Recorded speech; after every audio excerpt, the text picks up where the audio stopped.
É bom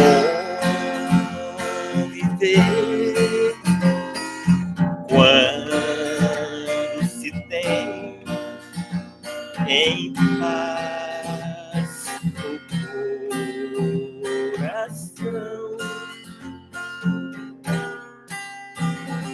Você, como eu, que é também feliz, aprenda esta lição. Quando se aborrecer, leva o seu pensamento a Deus, nosso Senhor. Ponha um sorriso em cada dor e ajude ao seu irmão.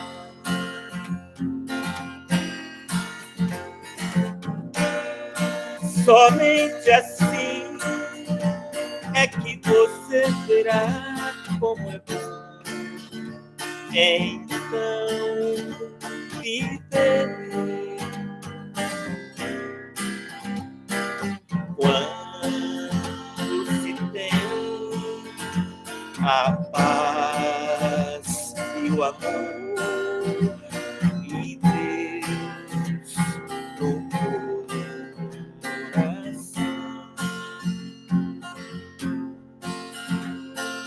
Quando se tem a paz e o amor e Deus no coração.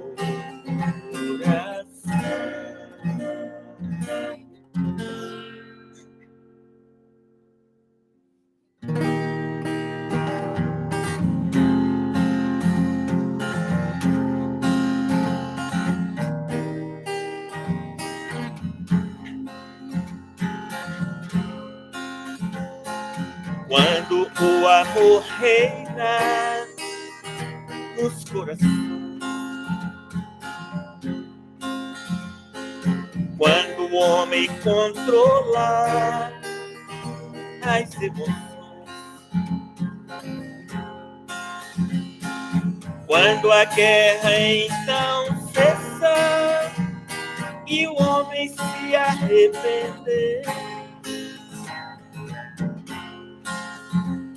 o mundo vai se transformar e o bem irá prevalecer.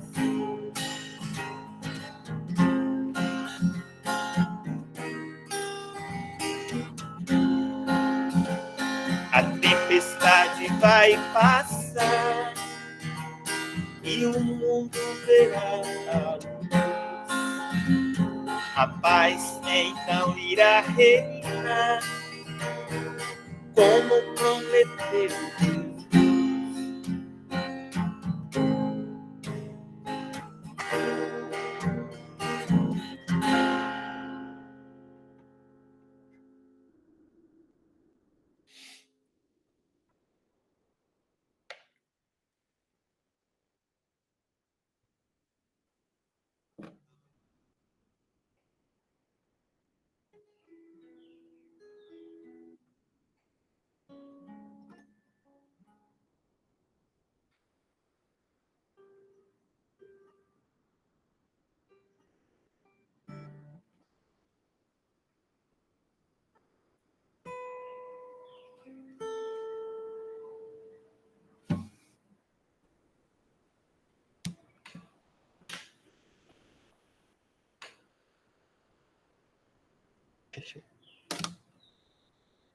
Mais?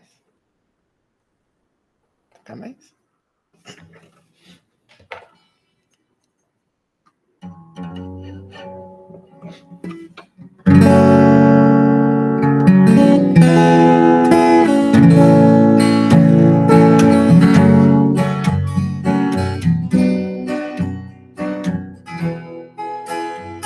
Quem ama sabe bem o que é o amor que vem de Deus, do que Ele é capaz.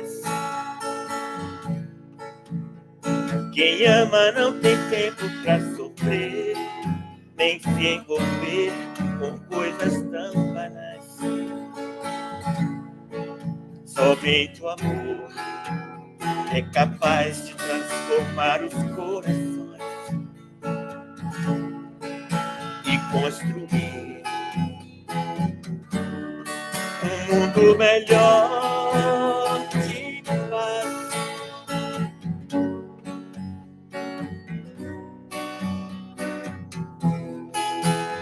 Pratique então pra sempre esse amor que vem de Deus e que também te faz.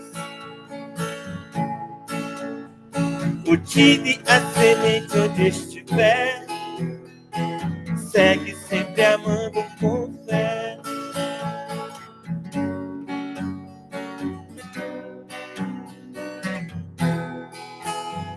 Quem ama sabe bem o que é o amor, que vem de Deus, do que Ele é capaz. Quem ama não tem tempo pra sofrer, nem se envolver com coisas tão banais. Somente o amor é capaz de transformar os corações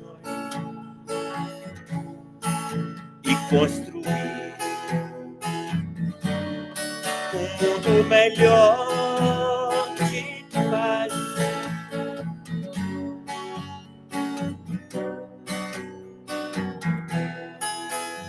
Pratique então pra sempre esse amor que vem de Deus e que também te faz. Cultive a semente onde estiver, segue sempre amando com fé. Segue sempre amando com fé. Segue sempre amando com fé. Alademir.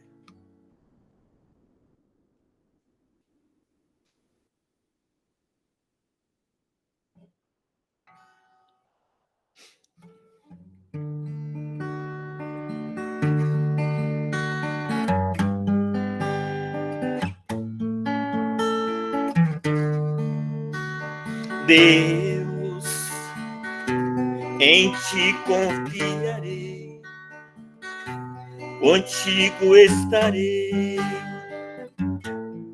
preciso de ti. Deus, segura em minhas mãos, me envolva em seus braços, toca meu coração. Por toda a minha vida te louvarei, nos pensamentos meus te buscarei. Em ti é que eu encontro a paz que tanto espero e o amor que tanto quero, somente em ti encontrarei. Em ti é que eu encontro a paz que tanto espero e o amor que tanto quero, somente em ti encontrarei. Encontrarei.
dia um homem esteve aqui, tinha o olhar mais belo que já existiu.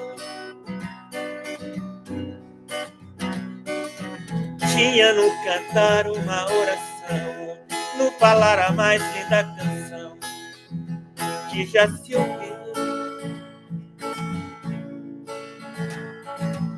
Sua voz falava só de amor, todo gesto seu era de amor e paz. Ele trazia no coração. Ele pelos campos caminhou, subiu as montanhas e falou do amor maior. Fez a luz brilhar na escuridão, o sol nascer em cada coração que compreendeu que além da vida que se tem, existe uma outra vida além. E assim, o renascer, morrer não é o fim. Tudo que aqui ele deixou não passou e vai sempre existir.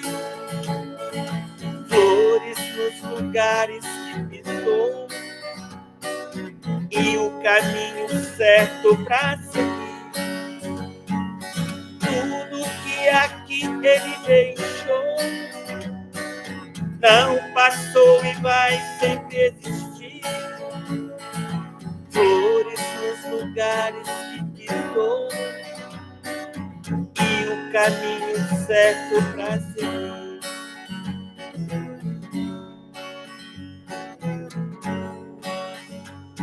Eu sei que ele um dia vai voltar e nos mesmos campos procurar o que plantou e colher o que de bom nasceu, chorar pela semente que morreu sem florescer. Mas ainda há tempo de plantar, fazer dentro de si a flor do bem crescer, pra lhe entregar quando ele aqui chegar. Tudo que aqui ele deixou não passou e vai sempre existir. Flores nos lugares que pisou e o caminho certo pra seguir. Tudo que aqui ele deixou não passou e vai sempre existir. Flores nos lugares que pisou e o caminho certo pra seguir.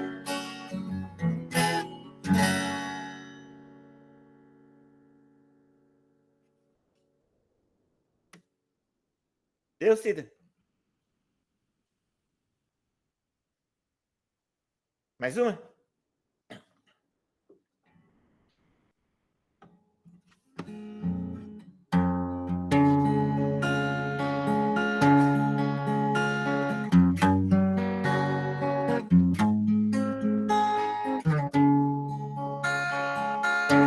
O dia amanheceu e o sol vem clareando toda a terra, e as horas vão passando tão depressa, e eu aqui sem saber o que fazer, pra onde ir.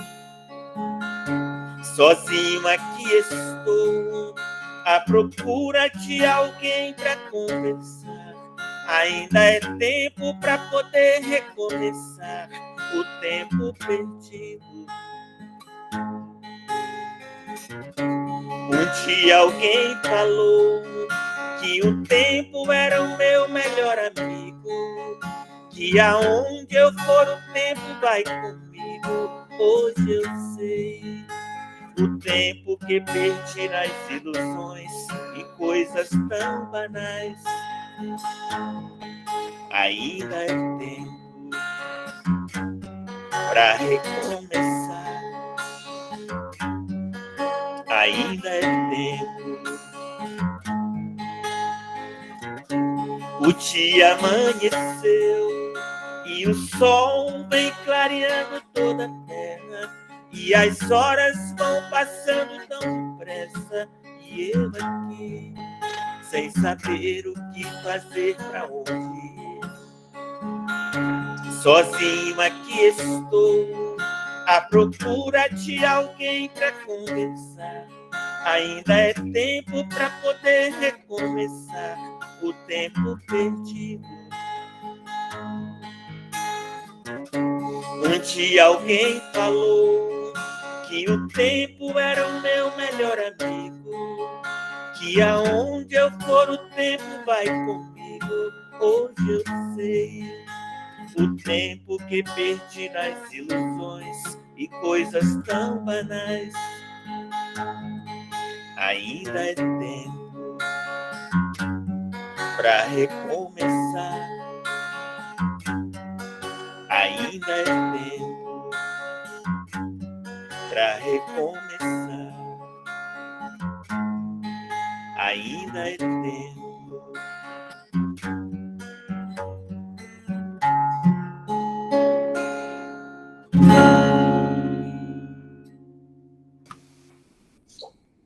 Bom dia a todos. Bom dia virtual, presencial. Bom dia. Que Deus nos ilumine, nos ampare e fortaleça o nosso propósito de estudo e aprendizagem.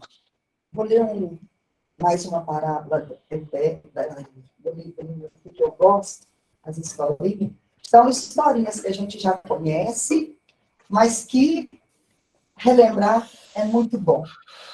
A ratoeira. Um rato, olhando pelo buraco da parede, vê o fazendeiro e sua esposa abrindo um pacote. Pensou logo no tipo de comida que poderia haver ali. Ao descobrir que era uma ratoeira, ficou aterrorizado. Correu ao pátio da fazenda, advertindo a todos.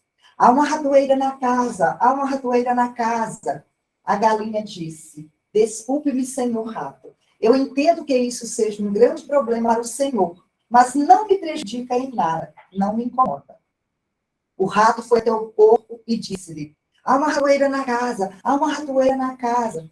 Desculpe-me, senhor rato, disse o porco, mas não há nada que eu possa fazer a não ser rezar. Fique tranquilo que o senhor será lembrado nas minhas preces. O rato dirigiu-se à vaca.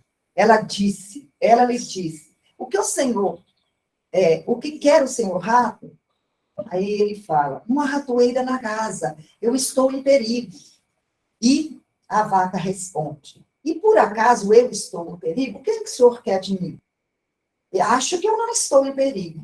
Então, o rato voltou para casa, cabisbaixo e abatido, para encarar a ratoeira do fazendeiro. Naquela noite, ouviu-se um barulho, como de uma ratoeira pegando sua vítima. A mulher do fazendeiro correu para ver o que havia pegado. No escuro, ela não viu que a ratoeira havia pegado a cauda de uma cobra venenosa. E a cobra picou a mulher. O fazendeiro a levou imediatamente ao hospital. Ela voltou com febre. Todo mundo sabe que para alimentar alguém com febre, nada é melhor do que uma canja de galinha. O fazendeiro pegou o seu cutelo e foi providenciar o ingrediente principal. Como a doença da mulher continuava, os amigos, vizinhos vieram visitá-la. Para alimentá-los, o fazendeiro matou o porco. A mulher não melhorou e acabou morrendo. Muita gente veio ao funeral. O fazendeiro, então, sacrificou a vaca para alimentar todo aquele povo. Jamais imagine que o problema do outro não lhe diz respeito. Lembre-se que, quando há uma ratoeira na casa, toda a fazenda corre risco. Então, vamos elevar o nosso pensamento a Deus, a Jesus, a espiritualidade amiga que tem conosco, nosso mentor, Chico Xavier, e todos os espíritos benevolentes responsáveis por esse trabalho da manhã de domingo. Muita gratidão, Senhor, pelo dia lindo que o Senhor proporcionou para nós, com essa oportunidade de vir aqui estudar, buscar conhecimento para a nossa caminhada evolutiva. Gratidão por tudo que o Senhor faz, todas as bênçãos recebidas. E colocamos aqui, Senhor, nessa prece, todos os nomes escritos ali nos cadernos de prece, todos os nomes do tratamento. Rogo também, Senhor Jesus, por todas as pessoas que estão aqui presencial e virtual. Agradeço a oportunidade de poder caminhar com todos eles.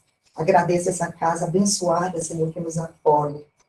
Eu peço que inspire o expositor da manhã de hoje, para que ele nos traga muito conhecimento, muita experiência dele para passar para nós. E o Evangelho, que é tão redivivo em nossas vidas. Que assim seja. Bom, Robert, agora a palavra é com você. 1 hora para falar para nós. Seja muito bem-vindo.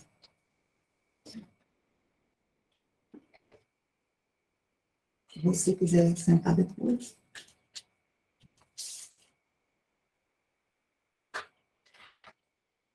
Bom dia a todos. Que a paz do Mestre Jesus nesse nossos corações. E que os nossos mentores espirituais possam continuar nos incluindo, nos fortalecendo e nos orientando nessa nossa jornada aqui na Terra. Muitas vezes cheia de desafios, de angústias, de ansiedade, mas é justamente a certeza que Jesus caminha com cada um de nós, ombro a ombro e lado a lado, que nos fortalece e que nos impulsiona a seguirmos sempre adiante, com muita fé e com muita esperança.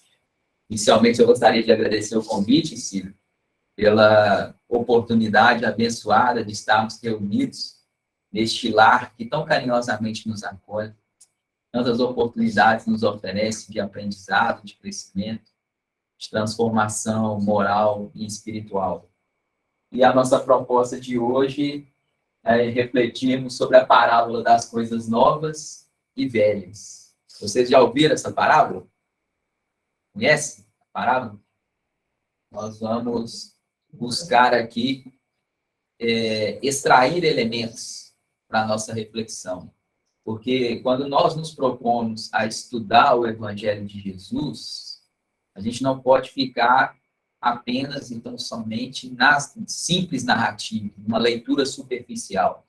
É importante que a gente busque extrair elementos e nos inserir no contexto. Trazer o Evangelho de Jesus para a nossa vida. Trazer o Evangelho para o nosso dia a dia, para as nossas ações, para as nossas atitudes. Nós vamos falar de parábola e é interessante a gente buscar o significado de parábola. O que é parábola? Se nós procurarmos no dicionário de uma maneira geral, nós vamos encontrar como narrativas alegóricas.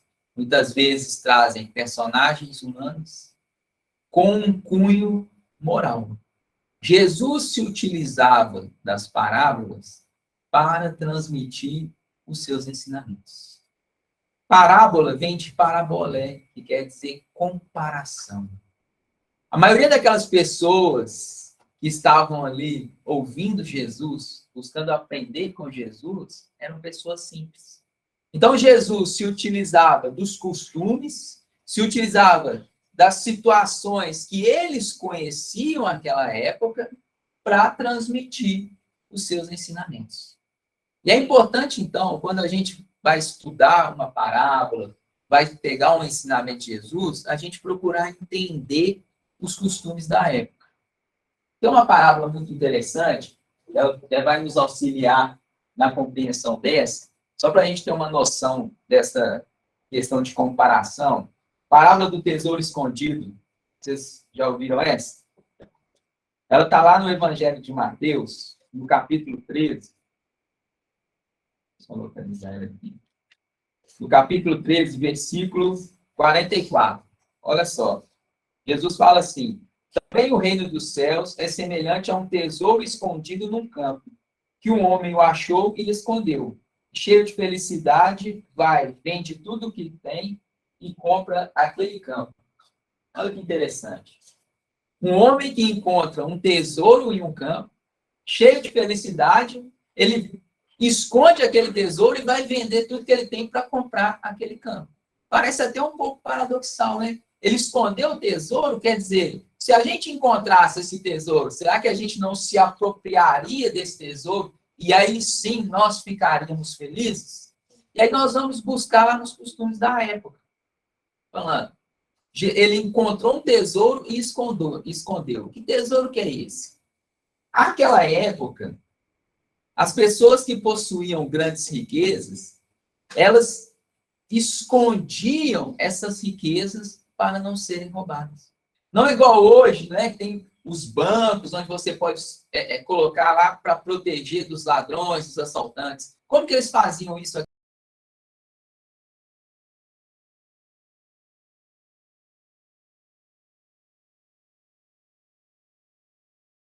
Aquilo que fosse a riqueza para determinado senhor. Por exemplo, aquele que produzia muito azeite. A riqueza dele estava no azeite. Então, aquela grande quantidade de produção de azeite arrumava um jeito de esconder para que não fosse roubado. Vamos lembrar dos filmes do Tesouro Escondido? Não tem os filmes que tem um mapinha lá que vai até o tesouro? Né? A pessoa está procurando um mapinha. Por que tem aquele tesouro ali escondido? Quem que escondeu aquele tesouro? Não é interessante? Né? Então, são de tempos antigos, haviam tesouros escondidos lá.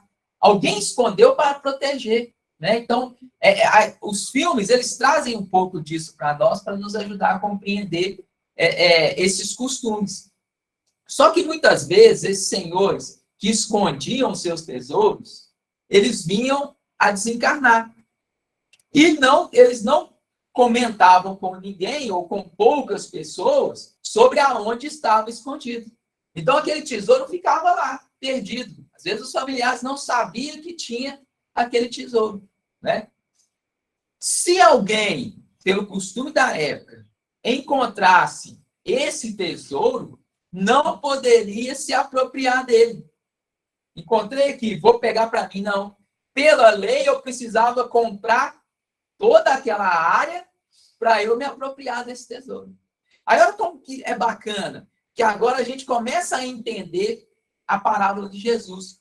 Um homem que encontra um tesouro em um campo, o esconde novamente, cheio de felicidade, vai vender tudo o que tem para comprar aquele campo. Olha agora a diferença que faz. Nós vamos observar que Jesus está falando para aquelas pessoas que o ouviam ali, que aquele homem encontra o tesouro. Ele não poderia se apropriar pela lei. Então, o que ele faz? Ele esconde novamente. Estava feliz de ter encontrado aquele tesouro. Mas, para que ninguém pudesse encontrá-lo, ele vai vender tudo que ele tinha para conseguir comprar aquela área onde aquele tesouro estava. Para tomar, assim, posse daquele tesouro. Porque, de fato, ele seria o dono, né? Aí agora ele seria o dono, ele poderia pela lei da época. E aí nós vamos tentar extrair aqui um pouco do conteúdo moral dessa parábola. O campo da vida. Qual tesouro que deixou aquele homem feliz que ele vai vender tudo que ele tinha para conquistar? A doutrina dos espíritos, resgatando o evangelho de Jesus, não vem nos dizer que o verdadeiro tesouro para nós não são as conquistas espirituais, as conquistas que nós vamos levar enquanto espíritos imortais. Olha o contraponto que Jesus faz. Ele vai vender tudo que ele tem.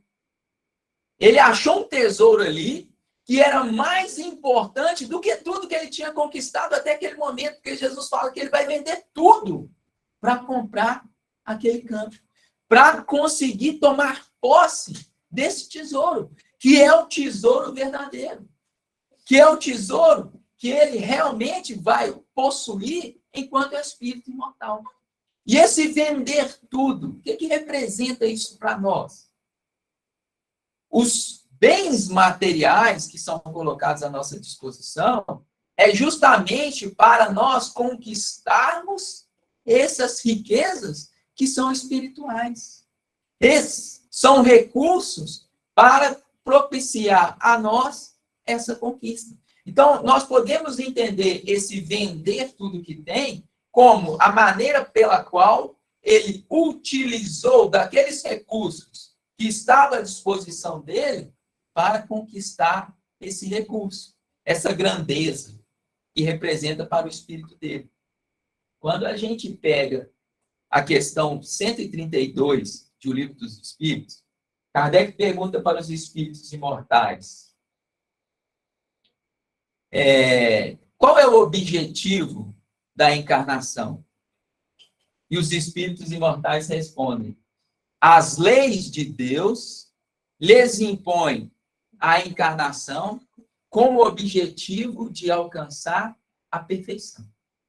A resposta é um pouco maior, mas a gente vai ficar só até aqui. Algumas traduções trazem Deus, outras as leis de Deus. Lhes impõem a encarnação, ou seja, trata-se de um determinismo divino. Então, nós nos reencarnamos para trabalharmos a nossa perfeição. Só que nós vamos observar que Deus é um Pai que ama, um Pai que cuida. Então, nós não somos simplesmente entregues a uma reencarnação. Ele nos oferece inúmeros recursos para que nós possamos trabalhar a nossa perfeição. Quais são esses recursos? Se a gente parar para pensar, qual é o primeiro recurso que Deus nos oferece para nós estarmos aqui reencarnados? Nós, espíritos imortais. O corpo físico. É a ferramenta de trabalho dos nossos espíritos. Este corpo físico não é nosso. É empréstimo divino. E aí nós vamos indo observando outros recursos. Os bens materiais são recursos que nos são emprestados por Deus. Nós vamos ter que prestar contas. Se a gente, isso nós vamos observar esses esclarecimentos também lá no Evangelho segundo o Espiritismo, que traz para nós, salvo engano, no capítulo Servir a Deus e a Mamon, essas questões. Nós não somos donos desses bens materiais. Emmanuel vai dizer para nós que nós só possuímos verdadeiramente aquilo que nós vamos levar enquanto espíritos imortais. O resto é empréstimo divino. Nós apenas detemos transitoriamente. Nós falamos aqui do corpo físico, nem o corpo físico nos pertence. Nós não retornamos à pátria espiritual com o corpo físico. Então, todos esses bens materiais que são colocados à nossa disposição, se eu tenho um carro à minha disposição, se eu tenho uma moradia, são empréstimos divinos. Se eu tenho um trabalho, desse trabalho decorre um salário. Recursos que Deus está colocando à minha disposição. Como que eu estou utilizando esses recursos? É para trabalhar a minha perfeição e auxiliar aos meus companheiros de jornada para que também trabalhem a sua? Quando a gente fala em dinheiro, nós podemos enxergar o dinheiro como um desses recursos também? Porque o dinheiro em si, ele não é bom e nem mal. O dinheiro é neutro. A questão é como que nós utilizamos esse dinheiro, que também é um recurso. Nós conseguimos utilizar o dinheiro para trabalhar a nossa perfeição? Para trabalhar o nosso aperfeiçoamento moral e espiritual? E o dos nossos semelhantes? Ou o dinheiro na nossa vida é material de desequilíbrio, de perturbação? Porque, se for, a gente tem que acender uma luzinha de alerta e pensar como que nós estamos diante de todo esse material que é colocado à nossa disposição. Olha o que Jesus vai falar. Jesus, a todo instante, nos convida a trabalhar esse desafio. Nos convida a olhar verdadeiramente qual é a importância do material na nossa vida. Qual é a importância que nós damos ao material. Na parábola que ele fala, ele vai vender tudo o que ele tem. E aqui nós estamos buscando entender como utilizar todo esse material para essa conquista espiritual. Justamente essa reflexão que nós estamos fazendo.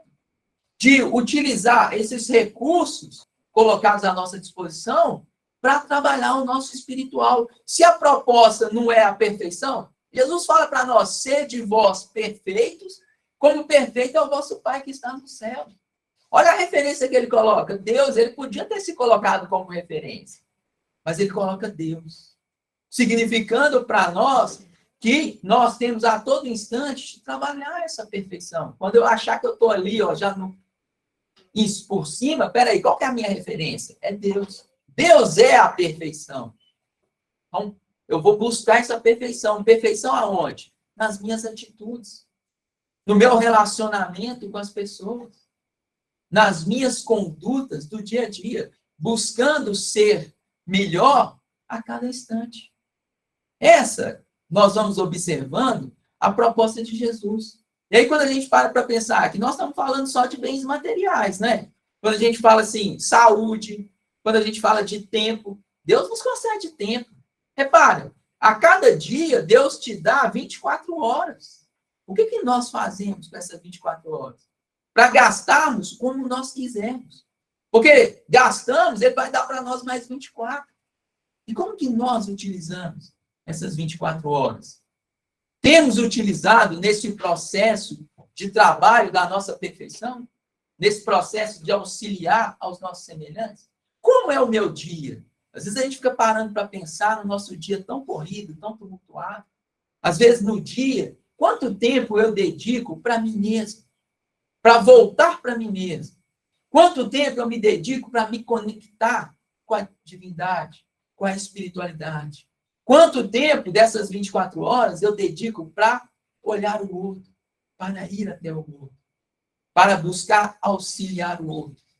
Porque os Espíritos vão falar para nós que o próximo é a nossa ponte de ligação com Deus. Kardec nos fala que tudo que eu fizer ao próximo é o mesmo que fazer a Deus. Olha que bacana que é isso. Olha o convite para olharmos para o outro, para sairmos de nós mesmos, para buscarmos trabalhar com tudo isso que nós recebemos, essa perfeição. Então, se eu paro para pensar naquilo que eu tenho, como que eu estou utilizando? Se eu tenho um carro, eu utilizo apenas para mim? O meu lar, o meu ambiente familiar, a minha casa, é um lugar de harmonia, de paz, onde nós fazemos o culto do Evangelho no lar, onde nós recebemos pessoas com fraternidade. Porque nós vamos observar companheiros que utilizam o carro para levar alguém em determinado lugar, às vezes um parente doente, um hospital, levar numa consulta, fazer uma campanha do quilo. Olha que bacana. É um bem que está ali sendo utilizado de uma maneira proveitosa.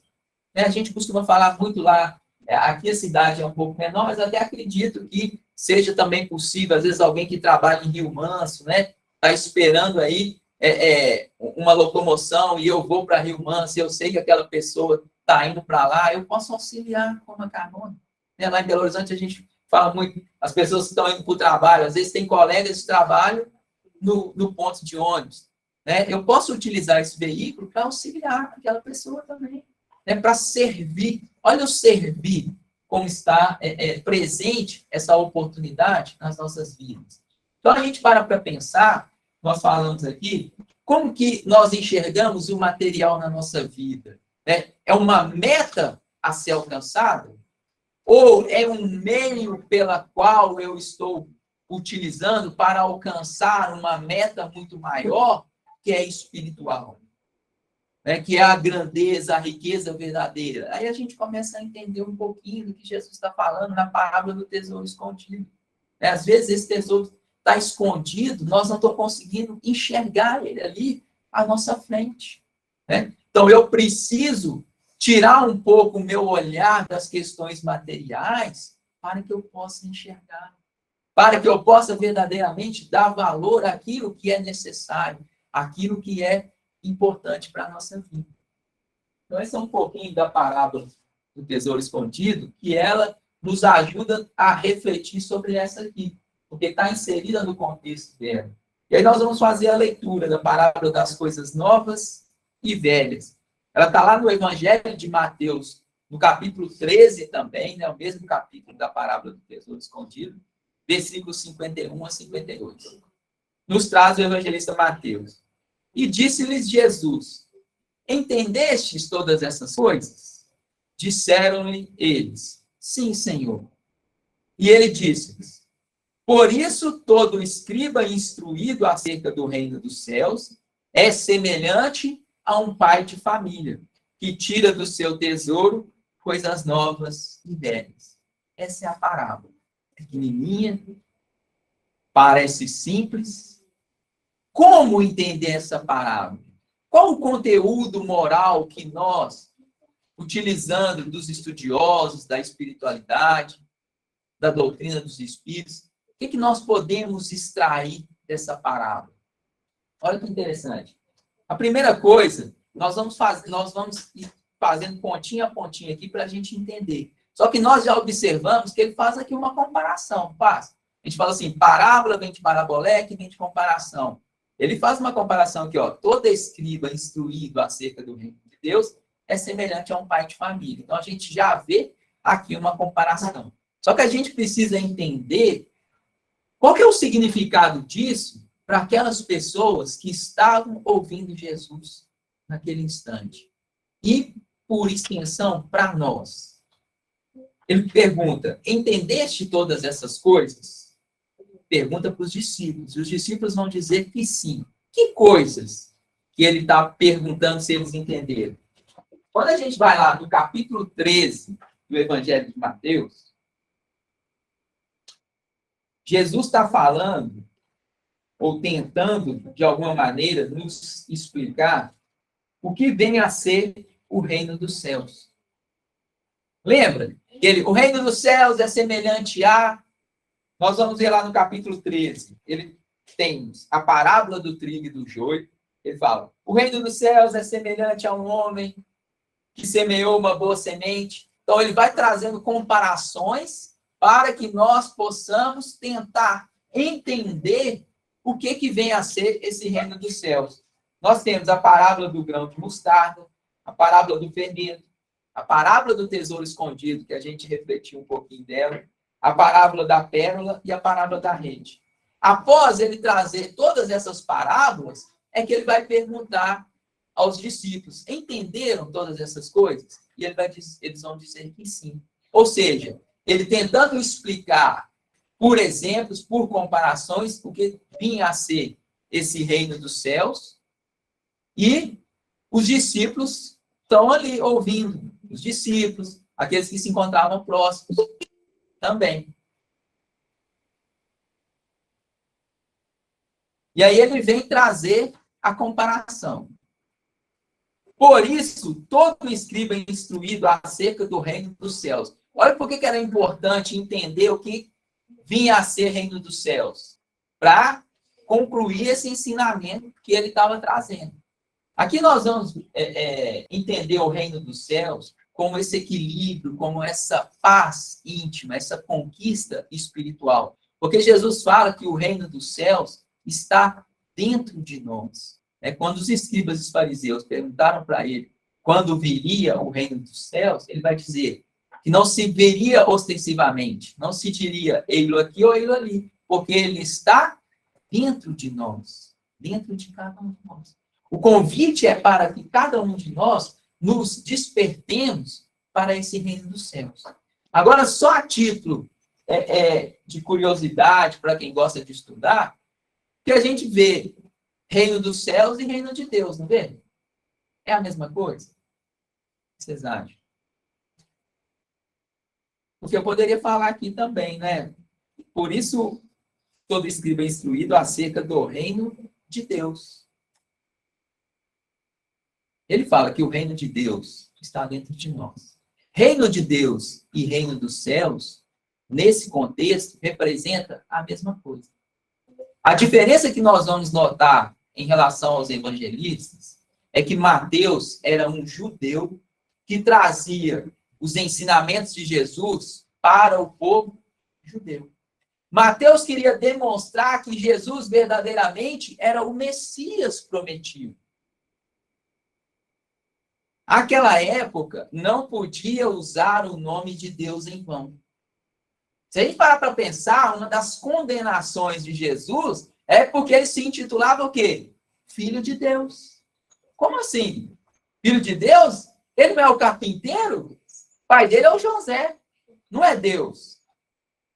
Ele, por isso, falava um blasfêmia. Jesus está blasfemando. Porque está falando que é filho de Deus. Não podia usar o nome de Deus assim. Por isso que Mateus, se vocês observarem, o evangelho de Mateus, ele não fala reino de Deus, ele fala reino dos céus. Justamente nessa proposta em relação ao povo judeu. A todo instante, ele vai resgatar as Sagradas Escrituras.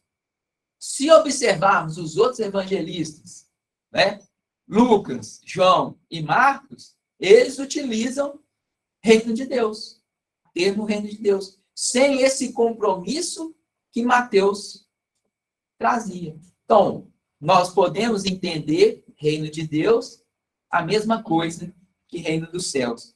Aí ele fala assim, todo escriba. Quem eram os escribas? Quem eram os fariseus? Os escribas e os fariseus ali eram os doutores da lei. Eram aqueles que interpretavam as leis da época para o povo. Não era comum ao povo a arte da escrita. Então, tinha essas pessoas que escreviam. As Sagradas Escrituras ali, escreviam. Eu ia transmitir para um outro ensinamento, eu escrevia e passava para o outro. Os escribas, eles se debruçavam nas leis de Moisés e auxiliavam o povo a entender o que representava a lei. Qual a lei? Qual que era a lei de Moisés? Se nós pegarmos a Bíblia, todo mundo tem esse livrinho aqui em casa? Todo mundo estuda esse livrinho? Ou ele fica aberto lá no Salmo, né? 91, 23. Às vezes dá até uma poeirinha, né? Você faz assim, ó. Às vezes até muda de página. Sermão da Montanha. É importante. Se nós estamos buscando um roteiro seguro de vida, tá aqui, ó. Se alguém falar assim, tem um manual para nós, espíritos? Tem. É esse aqui. Tanto o Velho quanto o Novo Testamento. Os espíritos vão dizer para nós que o Emmanuel, que os evangelistas foram inspirados por Jesus. No Evangelho, tanto no Evangelho quanto no conteúdo integral da Bíblia, há todo um simbolismo. Um simbolismo que nos convida à reflexão. As próprias parábolas, elas estão permeadas de simbolismo. Por isso a importância da parábola. Olha a didática de Jesus em nos trazer uma parábola. A parábola, ela não se deturpa no tempo. Não tem aquela história assim, né, Cida? Quem conta um ponto aumenta um ponto, né? Na parábola não tem jeito de fazer isso, não tem como se aumentar. Olha a sabedoria de Jesus. Está ali. Convite para quê? Para a gente estudar. Se há 2000 anos atrás a gente tinha um entendimento dessa parábola e das outras, passados 2000 anos a gente estudando aqui, já tem um entendimento diferente. Talvez com uma maior maturidade. Se daqui a 2000 anos voltarmos a estudar essa parábola, já é um outro entendimento. Então, o convite é para debruçar, para ir extraindo esses elementos. Os simbolismos que estão ali. Do mesmo modo, o Evangelho. É todo simbólico. Então, eu não faço uma leitura superficial. Eu preciso aprofundar naquela leitura, me inserir no contexto.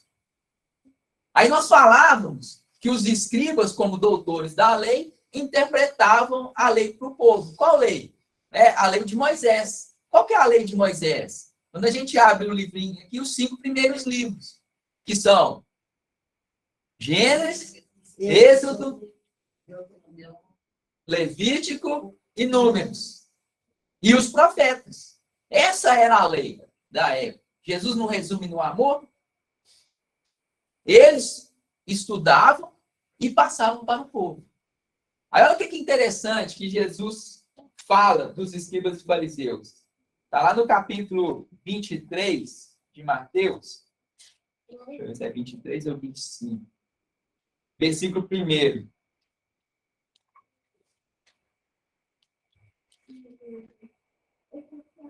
(23), versículo 1 e 2. Na cadeira de Moisés estão assentados os escribas e os fariseus. Observai, pois, e praticai tudo o que vos disserem, mas não procedais em conformidade com as suas obras, porque dizem e não praticam. Conhece alguém assim? Que fala e não faz? É até um ditado, ó. Faça o que eu falo, mas não faça o que eu faço. Olha, você vê. Olha o que Jesus está falando dos escribas, daqueles que tinham conhecimento. Escuta, eles têm conhecimento, pode escutar tudo que eles falam, está na lei, mas não faz o que eles fazem, porque eles não praticam. Aquilo que eles ensinam, eles não praticam, eles não vivenciam. Então, nós vamos ver a todo instante Jesus apontando essas questões em relação aos escribas e aos fariseus. E o Emmanuel vai dizer que os fariseus ainda vivem em nós. Nesse jeito presunçoso, muitas vezes, nós, de achar que somos superiores, detentores de privilégios além dos outros. O cuidado que nós temos que ter. Quantas vezes nós exigimos um comportamento do outro que nós mesmos ainda não temos? Querendo que o outro mude, segundo o nosso olhar, daquilo que deveria ser o correto. Esquecendo que cada um de nós temos o quê? As nossas características. Cada um de nós somos o quê? Uma individualidade. Eu preciso aprender a respeitar e conviver com o outro da maneira que ele é. Se eu tenho dificuldade com o comportamento do outro, se o comportamento do outro me incomoda, quem está com problema? Sou eu, não é o outro. Sou eu quem preciso aprender a conviver com o outro. Sou eu quem preciso aprender a conviver com as diferenças. E aí eu reprovo. Jesus não fala a todo instante da indulgência. Quando o outro erra, a gente reprova com veemência, né? Com rigor, com excesso. E quando a gente erra? Aí tenta dar aquela amenizada, né? Então, Jesus inclui a indulgência lá na caridade. Quando os Espíritos falam, qual é o verdadeiro sentido da palavra caridade, assim como entendia Jesus? Benevolência com todos, indulgência com as imperfeições alheias e perdão das ofensas. Essa questão da indulgência, de buscarmos ser mais indulgentes. Muitas vezes com nós mesmos também. Aquelas cobranças excessivas, né? Compreendemos as nossas dificuldades, as nossas limitações. Mas falávamos aqui dos escribas, que tinham conhecimento da lei, mas não praticavam. Aí Emmanuel, né, ele traz uma lição para nós, intitulada assim, o que fazeis de especial? Na lição ele fala assim, a doutrina dos Espíritos nos traz inúmeros esclarecimentos sobre a nossa origem, para onde que nós vamos. A Terra é uma escola educativa, explica para nós a razão da dor, do sofrimento. Diante de tantos esclarecimentos que a doutrina dos Espíritos nos traz, o que nós estamos fazendo a mais? O que nós estamos fazendo de especial diante desses esclarecimentos? Em face daquelas pessoas que ainda não despertaram para esses esclarecimentos. Olha como a todo instante está nos convidando e nos comparando. Porque às vezes eu reprovo uma conduta, mas essa conduta pode estar em mim também. Então eu tenho que tomar muito cuidado.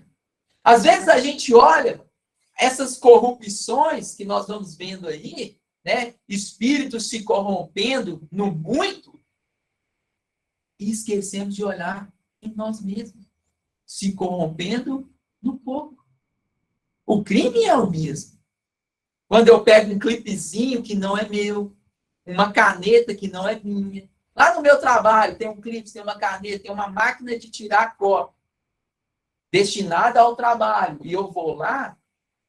São questões que muitas vezes passam despercebidas por nós. O cuidado que nós temos que ter. Quando nós pegamos a estrada, não está lá velocidade máxima 100, 110, 80, a quanto a gente vem? Aí tem que pôr um radar. Olha, o radar mostra para nós, nesse contexto, aonde está a nossa evolução. Eu preciso de alguma coisa que vai afetar o meu bolso para eu passar a cumprir uma regra. A faixa é contínua, eu vou e ultrapasso. Qual que é a regra? Eu não estou corrompendo também? Então, são questões que nós precisamos observar.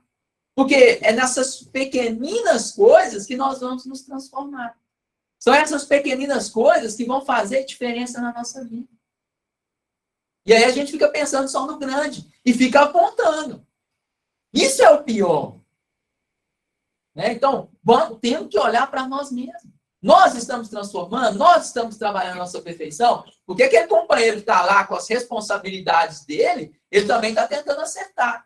Ele também, aquilo que ele dá conta, procurando vivenciar as experiências dele. E ele que vai prestar conta dos atos dele, eu vou prestar dos meus. Então, eu preciso começar a olhar os meus atos. Aí a gente está falando assim, ó, todo escriba. Então, nós mostramos aqui quem que é o escriba, o que representava a figura do escriba na época. O próprio Jesus destacava. Só que olha a palavra de Jesus. Todo escriba instruído no reino dos céus. Faz diferença? Então, já não é aquele escriba que nós comentamos aqui. Já é um escriba diferenciado. Por quê? Porque ele está buscando o conhecimento, o esclarecimento do que vem a ser o reino dos céus. Esse reino dos céus que Jesus fala que é obra divina no nosso coração. Buscando despertar para essa transformação, para essa melhoria íntima. Então, é um escriba que já está buscando vivenciar verdadeiramente os princípios de Deus. E nós vamos observar que ainda naquela época, haviam escribas, né? Tais como Gamaliel. Gamaliel não foi o instrutor de Paulo, Saulo de Tarso, lá no Sinédrio? Ele já estava buscando algo mais. Nicodemos não vai até Jesus? Olha, um escriba procurando algo mais. O próprio Saulo de Tarso. Saulo de Tarso não era um doutor da lei? Olha como é que ele se transforma. No primeiro momento, ele estava ali, naquela rigidez, perseguindo aqueles que eram contrários à lei de Moisés. Porque Jesus era visto como esse revolucionário que estava indo contra as leis de Moisés, fazendo as suas curas, né, aos sábados. O sábado não podia fazer nada. Então, quando a gente para pensar, por que Jesus foi condenado? Porque ao olhar daquele povo, naquela época, Jesus estava infringindo essas leis. Estava blasfemando, quando a gente falou aqui, filho de Deus. Então, são vários pontinhos que foram se acumulando ali. Para a gente entender esse contexto da importância que representava a lei. E como eles vivenciavam essa lei com esse excesso, com esse rigor. Mas não vivenciavam verdadeiramente, né? Nas atitudes, nos atos, em relação aos semelhantes. Então, ele traz para nós todo escriba instruído. Olha só, instrução de fora para dentro. A educação é de dentro para fora. Eu trabalho a minha educação num processo de instrução. O que o Espírito da Verdade fala para nós? Espíritos, amai-vos e instruí-vos, não é assim?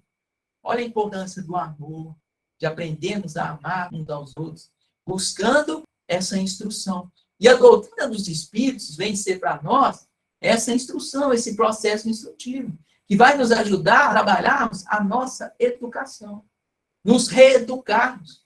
Espíritos imortais, ao longo de várias existências, com conquistas positivas e negativas, buscando potencializar, identificar e potencializar as positivas, identificar e educar aquelas negativas, aqueles maus hábitos que nós vamos adquirindo. Porque fomos criados simples e ignorantes, não é?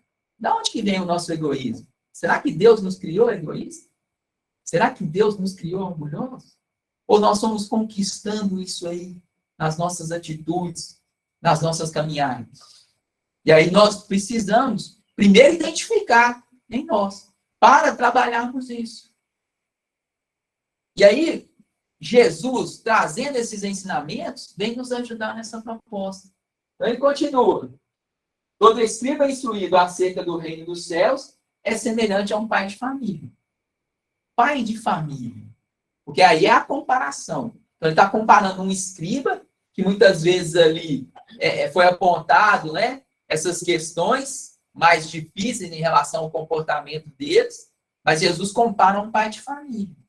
Pai de família. Aquelas sociedades, a sociedade da época, era uma sociedade patriarcal. A figura do pai era de suma importância. O pai, naquele núcleo familiar, era como se fosse o governante. Era o pai que cuidava da família. Era o pai que sabia as reais necessidades de cada um ali. Aquele que era pai sabia o que o filho precisa, o que a esposa precisa. Era quem ia buscar suprir as necessidades. Então, olha como que a figura do pai era importante para aquelas pessoas. Jesus falava, como eu disse, para os simples, em sua maioria, que viam e vivenciavam isso. Vivenciavam essa sociedade patriarcal. Então, olha como é que ele começa a comparar a importância desse fariseu, que é instruído no reino de Deus, com o pai. Porque o pai sabe as necessidades do outro. Ou seja, à medida que eu vou me instruindo com o evangelho de Jesus, eu começo a ter um olhar diferenciado em relação ao outro. Eu começo a procurar entender verdadeiramente qual é a necessidade do outro. Será que eu sei qual é a necessidade daquele que caminha comigo? Eu sei verdadeiramente qual é a necessidade daquele que está no meu lar como esposo, como esposa, daqueles espíritos que chegam ao meu lar como filho, que a gente utiliza muito, né, Cida? Meu esposo, minha esposa, meu filho, usa muito o pronome possessivo, não é? Mas são nossos mesmo. São espíritos que estão ali conosco. Somos reunidos nessa proposta, muitas vezes, de reajuste. Olha a importância da missão dos pais, de receber aquele espírito que está confiando. É espírito confiando em espírito. Quando a gente observa uma criancinha assim, tem um espírito milenar, um espírito que confiou na mãe, que confiou no pai, para auxiliá-lo em uma nova reencarnação, a trabalhar o quê? A sua perfeição. Olha qual que é a responsabilidade dos pais. Porque você está ali diante de um espírito que está confiando. Então, a espiritualidade fala, até os 7 anos, né? As más tendências ali estão adormecidas e ele está mais apto a receber, né, os ensinamentos, os esclarecimentos, para que posteriormente a esse período, quando as más tendências se aflorarem, ele tenha a condição de discernir qual o caminho que ele vai seguir. Então, a gente começa a observar a importância dos pais na vida desse espírito. Na vida desse espírito que está ali momentaneamente numa fase infantil. Numa fase que ainda é necessária para nós, enquanto espíritos mortais. Para que nós possamos angariar aí esse aprendizado, esses recursos para a nossa jornada. Imagina se a criança já nascesse ali, né? Com todos os desafios que ela traz. Eu não gosto muito de falar de defeito, não. Com os desafios de orgulho, de vaidade. A criança é pura. Não é? A gente não olha para a criança e não enxerga essa pureza ali. Naquele momento, tem um espírito ali, com todas as suas dificuldades. Mas naquele momento ali, ao nosso olhar, tem uma pureza. Justamente por essas questões. Nós vamos observando como que a misericórdia divina, como que é o planejamento para nos auxiliar. E aí vem a importância do pai. Porque o pai vai olhar para aquele espírito e procurar compreender qual que é a necessidade dele. Qual que é a necessidade daquela criança que está ali no meu lar como filho? Como que eu posso auxiliá-lo?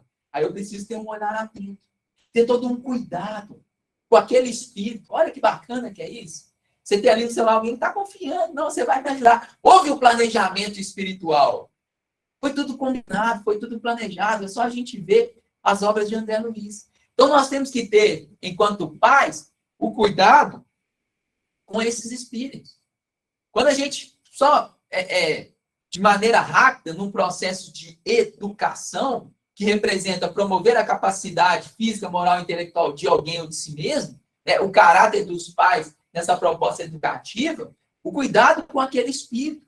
Às vezes está o espírito ali, nessa fase ainda de transição, que a espiritualidade fala de até 7 anos, o pai ou a mãe, eles falam uma mentirinha, né? Qual que é a mentirinha mais usada? Fala que eu não estou, não. Não é assim?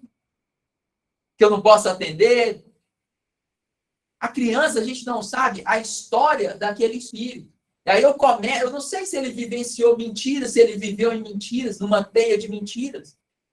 Quando eu falo isso, quando eu ajo dessa maneira, eu posso estar ali despertando ou fazendo dar ressonância em alguma coisa que ele quer deixar para o passado. Quer ver um exemplo mais didático? Uma arminha. Às vezes a gente acha legal, né? Dar um presente, uma arminha para a criança. Aí tem as arminhas de água, né? Ah, só lança água, né?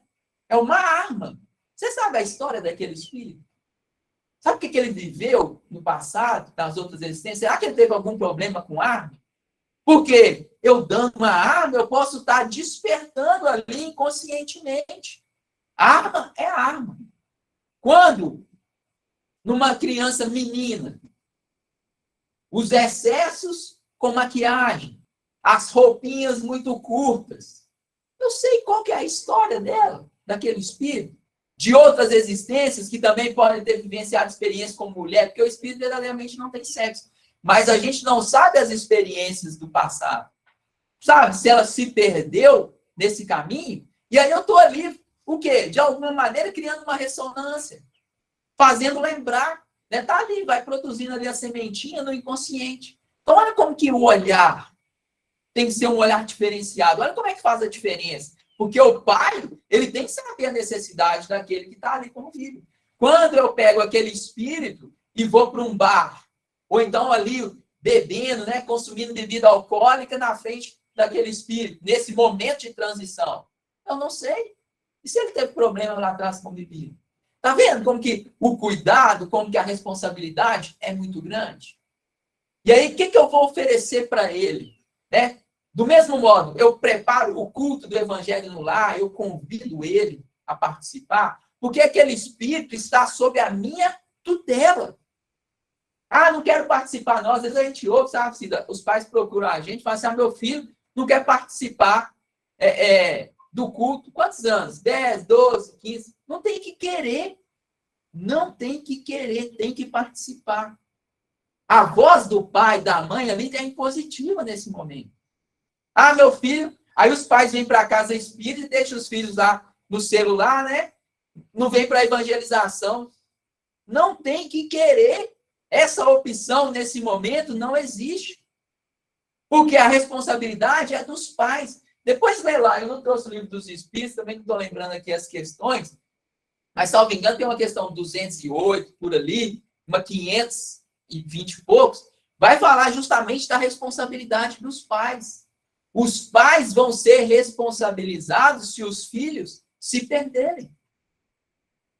É lógico que o pai vai oferecer tudo, né, dentro daquilo que ele tem condições, para que aquele filho tenha discernimento. Lá na frente, se o filho decidir, ainda que o pai e a mãe tenham oferecido, né, e o filho fizer a escolha dele, aí é responsabilidade dele.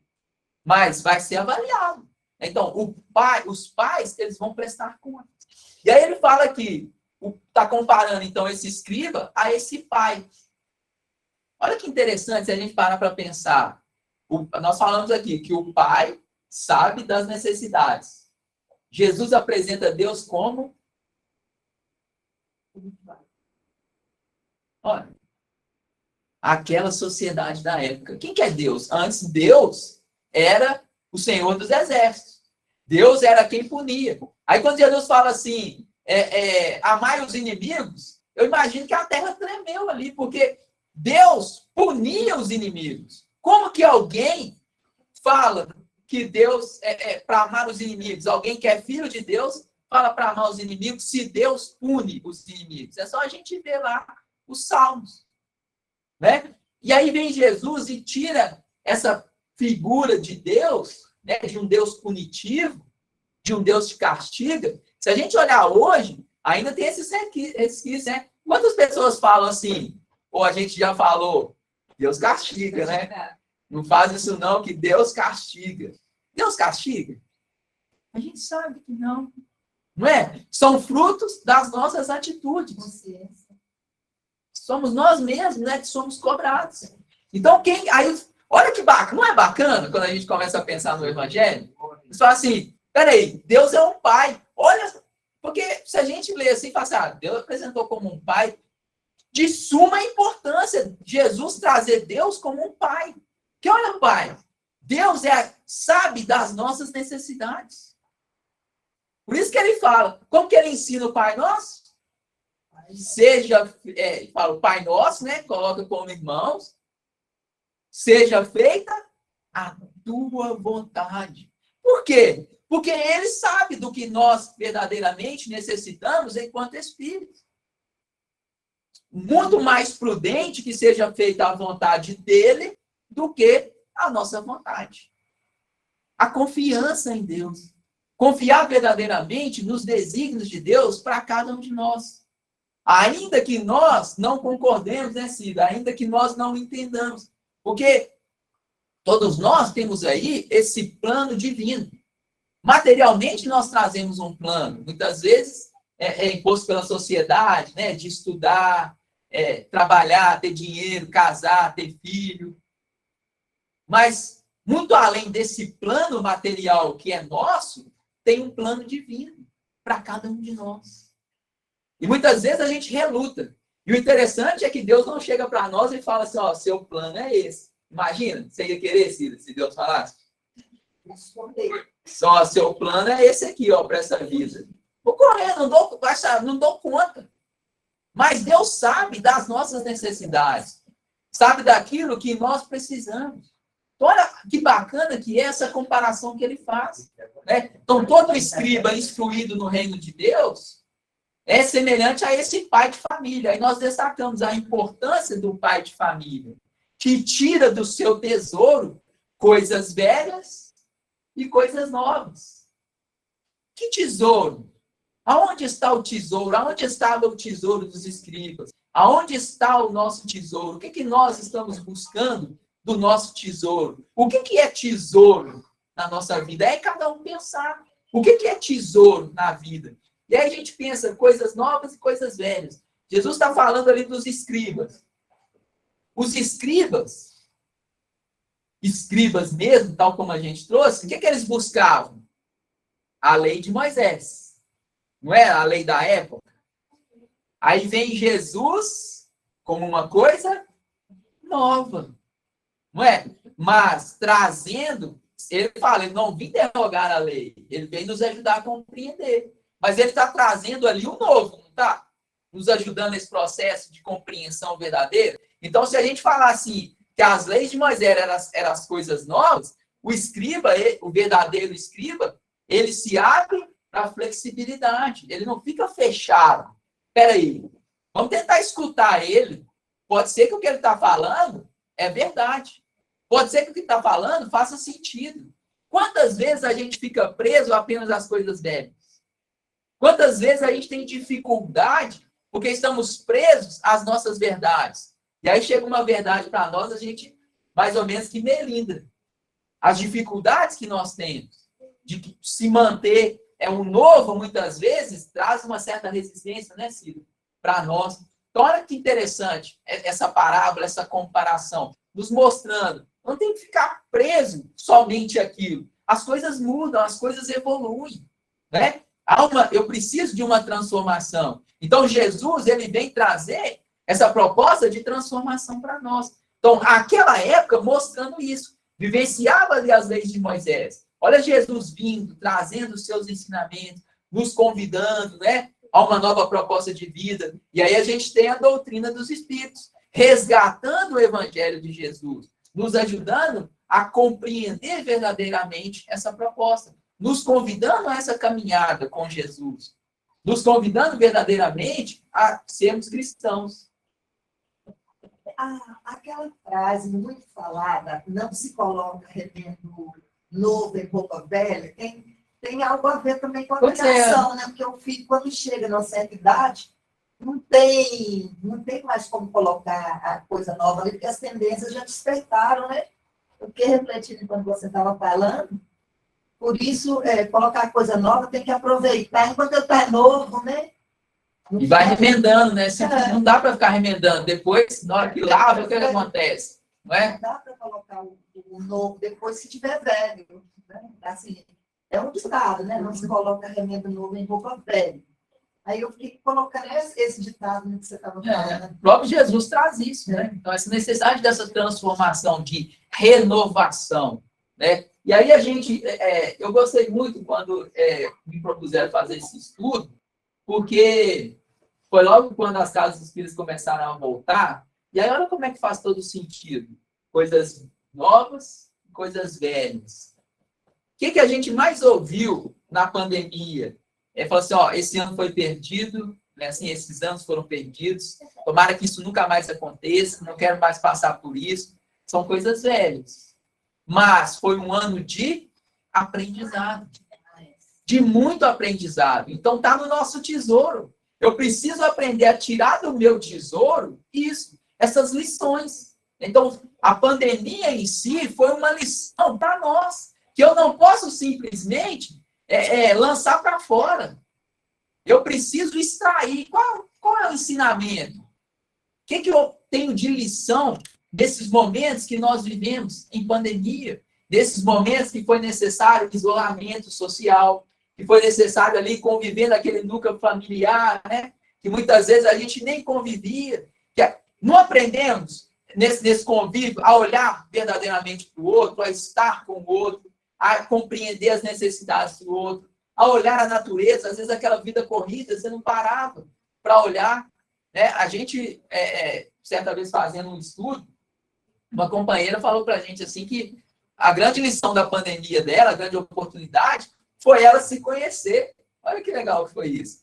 Ela se conhecer. Repare que às vezes a gente não tem tempo para nós mesmos. Ela fala que vivia naquela correria do trabalho, acorda cedo, vai trabalhar, volta, dorme, acorda, vai trabalhar. Não tinha tempo, não. Ela não se olhava enquanto individualidade para ela, vivenciar ali. Né? Então, olha como que é importante isso para nós, esse olhar. Né? Então, buscarmos essa flexibilidade, né, Cida, para coisas novas, nos mantendo com as coisas velhas também.